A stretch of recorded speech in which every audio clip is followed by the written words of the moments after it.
Investigation ni Senador Risa kapalit ng financial assistance. Pumayag ako dahil sa panahon din yun, nangangailangan din ako ng pera.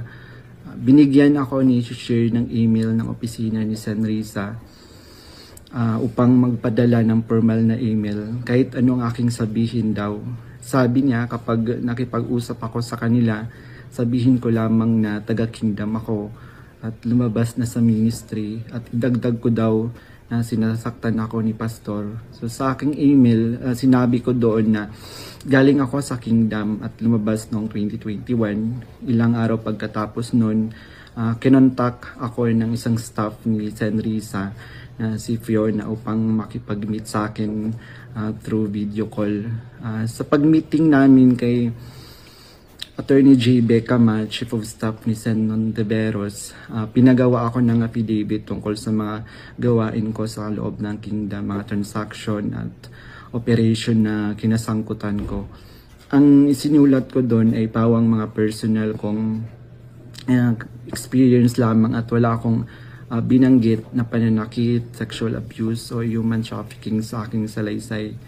Matapos kong ibigay yung affidavit, muli kaming nag-meet ni Attorney Becama.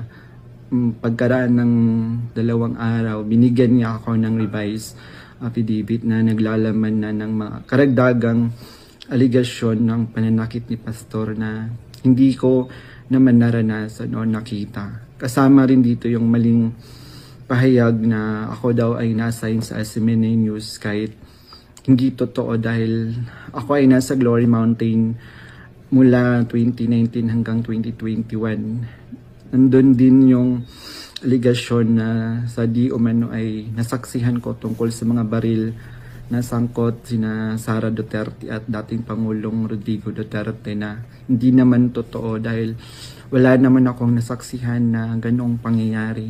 Pinilit din akong idagdag yung pangalan ni Senador Bongo at Senador Bato de la Rosa sa affidavit kapalit ng mas malaking halaga ng pera.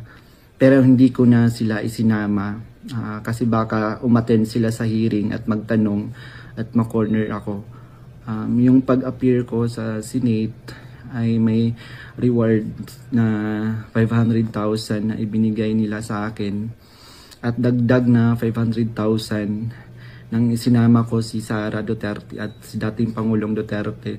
So 1 million po lahat ng binigay sa akin. Isang linggo before ang Senate hearing noong February 19, 2024, pinatira ako sa isang condo